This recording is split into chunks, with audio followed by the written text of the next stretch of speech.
சொல்ல முடியாத அளவுக்கு தான் சந்தோஷம் கொடுக்குது. ரொம்ப பூரிச்சிட்டேன். அந்த கின்னீஸ் வேர்ல்ட் புக்குன்னா சும்மா சாதாரணமாக கொடுக்க மாட்டாங்கல்ல, அங்கே எல்லாம் ரிகமெண்டேஷன் அதெல்லாம் கிடையாது. அவங்க வர்த்து பார்த்துட்டு தான் அங்கே கொடுப்பாங்க. அந்த மாதிரி அந்த வர்த்து இதில் நான் ஜெயிச்சிட்டேன்னு நான் ரொம்ப ரொம்ப சந்தோஷமாக இருக்குது. இல்லை போட்டிகளே இல்லையே, எனக்கு நானே போட்டி.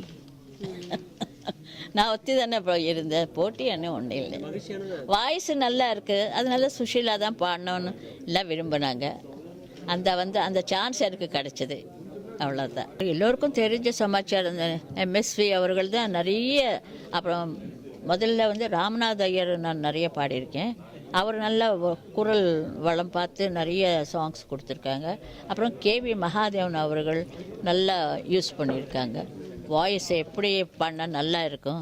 எம்எஸ் விஸ்வநாதன் சார்து அவங்களுக்கு தெரிஞ்ச சமாச்சாரம் தான் நிறைய பாடியிருக்கேன். அதான் எல்லாருக்கும் தெரிஞ்ச சமாச்சாரம். நாளை இந்த வேலை நல்லா பாடியிருக்கேன், உனக்கு இதில் உனக்கு அவார்டு கிடைக்கலாம், வந்து பார்க்கலாம் வான்னு சொல்லி ப்ரீவியூ போடுறப்போ போய் நாங்கள் எல்லாருமே சேர்ந்து உட்காந்து பார்த்தோம். அப்புறம் அவர் சொன்னார், உனக்கு இந்த படத்துக்கு இந்த பாட்டுக்கு உனக்கு அவார்டு கிடைக்கலான்னு. அவருக்கு நேஷ்னல் அவார்டு வரும்னு தெரியாது, சும்மா சொன்னார் அவார்டு கிடைக்கலான்னு.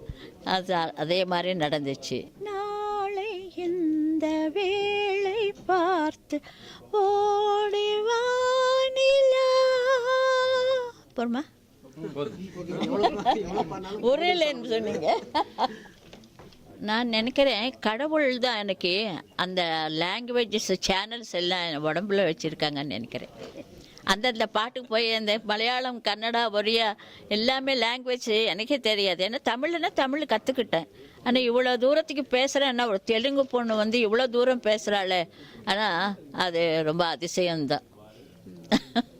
சொல்லியிருக்கேன்ல, ஃபேமிலியில் நான் கல்யாணம் பண்ணிக்கிட்டேன், அதை லவ் மேரேஜ் தான். ஆனால் அவரும் லவ் நான் அவரும் லவ் பண்ணலை, அவர் தான் என்னை லவ் பண்ணி வாய்ஸ்க்காக அதுக்கு லைஃப் சாக்ரிஃபைஸ் பண்ணி எனக்கு அவ்வளோ ஒத்துழைப்பு கொடுத்து 57 தான் எனக்கு மேரேஜ் ஆச்சு.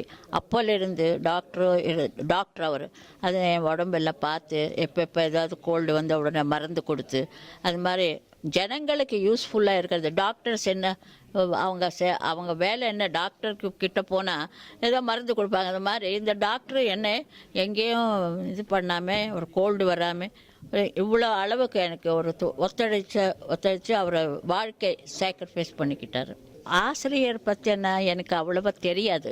ஏன்னா அதுக்குள்ளேயே அவங்க ரிஹர்சல்ஸ் எல்லாம் பண்ணி கம்போஸ் பண்ணி வைப்பார்.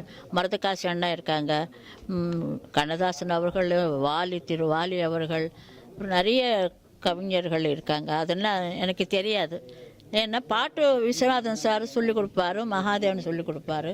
அதில் நம்ம பாட்டு நல்லா பாடுறேன்னா இல்லையா, வேர்ட்ஸு கிளாரிட்டி இருக்கா இல்லையா, ரெக்கார்டிங் ரூமில் உட்காந்து கேட்பாங்க. அது தவிர எனக்கு அவங்கள பற்றி அவ்வளோவா தெரியாது. அவார்டு சந்தோஷமாக இருக்காதா, பத்மபூஷன் வந்தது அப்போவே ரொம்ப சந்தோஷமாக இருக்குது. அதுக்கு மேலே கின்னீஸ் புக்கு வேர்ல்டுன்னா இன்னும் வேணும், உலகம் பூரா என் பேர் புகழும் பரவுதுன்னு நினைக்கிறேன் நான். ரொம்ப சந்தோஷமாக இருக்குது. இப்போது ஒரு அவார்டு வந்தது இல்லைங்களா, அதுவே போகிறோம் ஒரு பெரிய ஒரு பொக்கிஷம் எனக்கு. ரொம்ப நன்றி உங்களுக்கு எல்லோருக்கும். வணக்கம். ரொம்ப சொல்கிறதே சொல்ல வைக்கிறீங்களே,